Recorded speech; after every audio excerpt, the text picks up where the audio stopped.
Hello, I'm Jill Walcock and I'm going to be talking to you today about how good English will help you to get that job, contract or new business. A well-written CV and covering letter will be read. If it is sloppy, it'll be thrown away straight away. Use correct spelling and information. Spelling is very, very important in your CV and in your covering letter, because if it's not, it shows to your prospective employer that you can't spell. And making the information relevant is, say you're a nurse and you want to become a secretary, you don't send a nursing CV to the employer who wants a secretary, or vice versa. You've got to make it relevant. In Word documents, can you please ensure that at the very bottom or within the system that you change the English to English UK? It is very important, especially if you're in England. I think most of the computers nowadays, when they come over, they have got the American spelling. So you've got to change it to English. And please avoid text speak.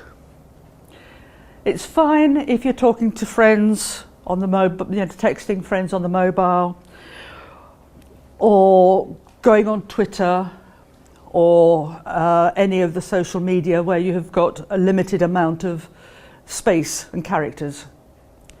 But don't write a letter in text speak. Make your CV a maximum of 2 pages. Any longer and the prospective employer will get bored. They only want relevant things so that they can see it immediately. And again, make it relevant to the job.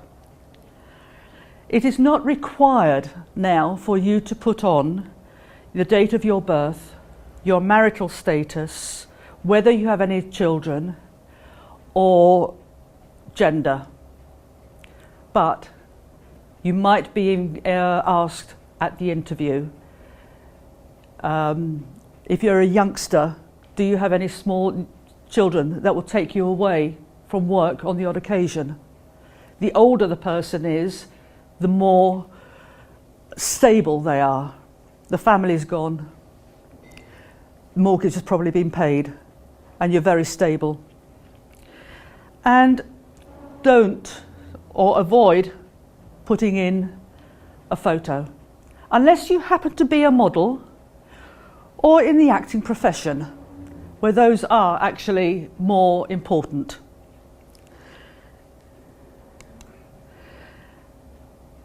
On a CV, you've got to describe your duties of previous jobs, but again, make them relevant to the job that you're actually applying for. If you're overqualified for that job, just cut out some of the bits. Describe your duties.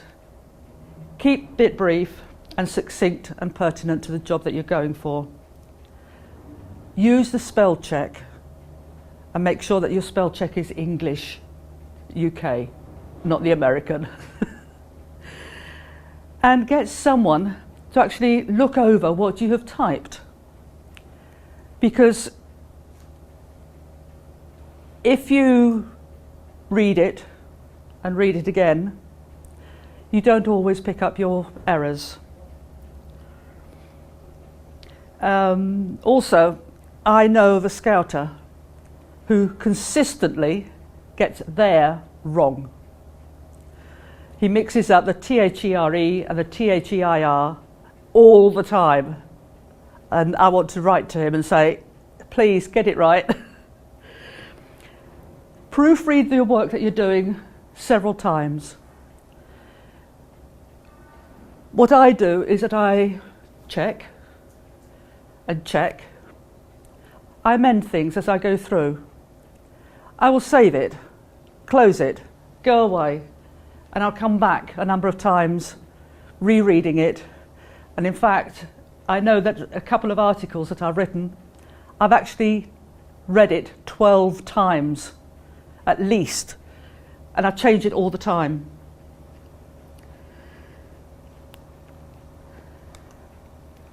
Use a dictionary as well as a spell check. And a thesaurus. There are times when you're repeating words time and time again. You think, well, hold on, that's wrong. I shouldn't be repeating that word on every paragraph. Check in the thesaurus what other word you could use. There's a thesaurus on Windows. You've got the dictionary thesaurus. And ensure that you actually have the correct stem and a correct ending of the word. I was proofreading an article for a magazine once, and the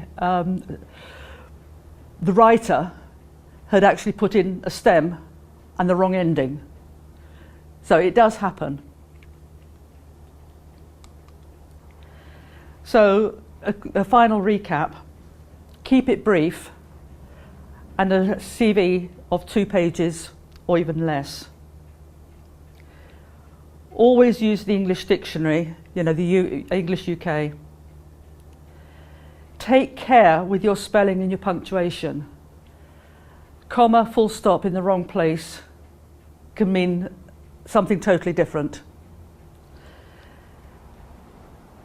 Get someone else to proofread it for you, because although I'm a secretary,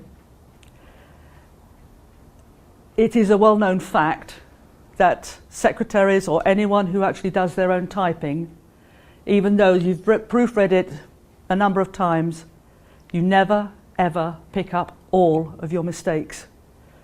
I know the one article that I wrote that took me 12 times to read went out and there was still a spelling mistake.